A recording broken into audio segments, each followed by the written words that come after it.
আসসালামু আলাইকুম। আশা করি সবাই ভালো আছেন। আজকে আপনাদের সাথে পরিচয় করিয়ে দেব ঢাকার একটি ঐতিহ্যবাহী খাবার। ঢাকার বলতে এটি পুরান ঢাকার একটি ঐতিহ্যবাহী খাবার, যা শুধু শবে বরাতের দিনই এটা তৈরি করা হয়। এটি বিভিন্ন সময়ে বিভিন্ন ওজনের করা হয়। তো আপনাদের দেখাচ্ছি এটা কি, দেখেন। এটা কিন্তু অনেক বড়, বিশাল আকৃতির। ওদের বাইর করে দেখাচ্ছি। এটার ওজন প্রায় 2 কেজির উপরে।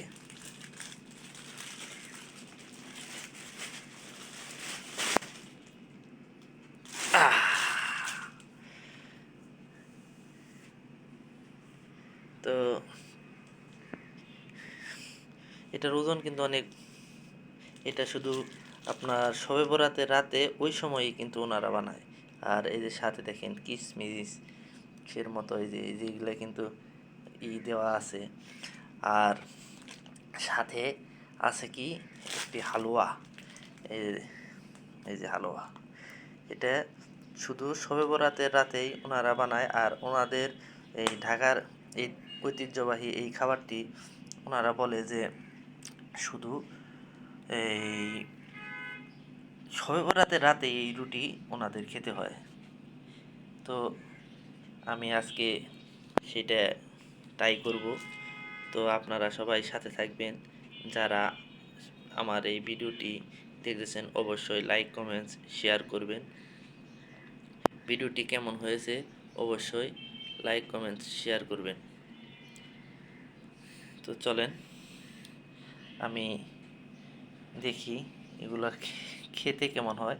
আমি এর আগে একবার খেয়েছিলাম, তো আজকে আবার দ্বিতীয়বারের মতো খাচ্ছি।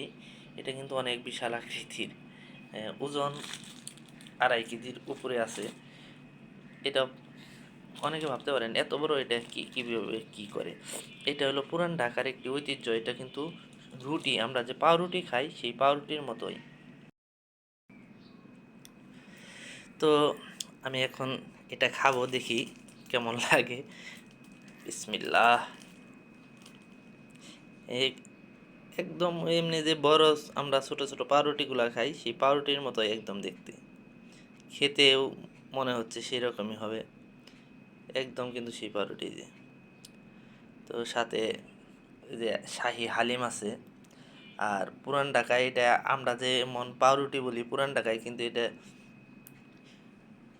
পাউরুটি বলে না, ঐতিহ্যবাহী পাউরুটি বলে। তো আমি আপনাদের সাথে এটা খেয়ে শেয়ার করে দেখছি কেমন লাগে। বিসমিল্লাহির রহমানির রহিম।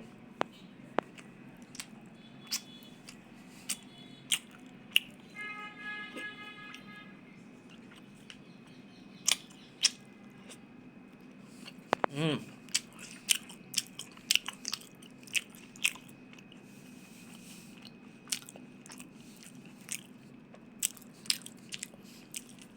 অনেক টেস্ট, খেতে অনেক কিন্তু মজার স্বাদের।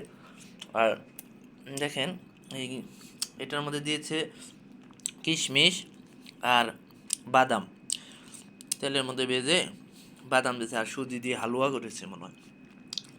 তো খেতে খারাপ না। তো আপনারা যারা পুরান ঢাকায় আসবেন অবশ্যই খাবারটি ট্রাই করবেন। এই যে একদম পাউরুটির মতোই। যদি ভালো লাগে তাহলে অবশ্যই ট্রাই করবেন।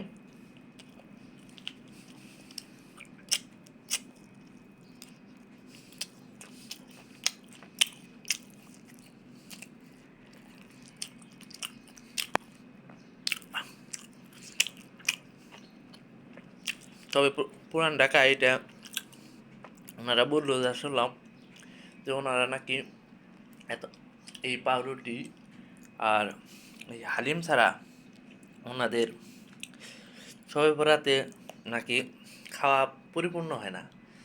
এটা ওনাদের কথা। তো কে কীভাবে নেবেন এই বিষয়টি আমি বুঝতে পারতেছি না। তো আপনারা সবাই ভালো থাকবেন, সুস্থ থাকবেন। আর আমি খেতে থাকি। আপনারা যদি কখনো সৌভাগ্য হয় আপনাদের এই রকম পাউরুটি, বড় পাউরুটি খাওয়ার। তো আপনারা ট্রাই করবেন। ভালো থাকেন। আল্লাহ হাফেজ। সবাই সুস্থ থাকেন। আসসালামু আলাইকুম।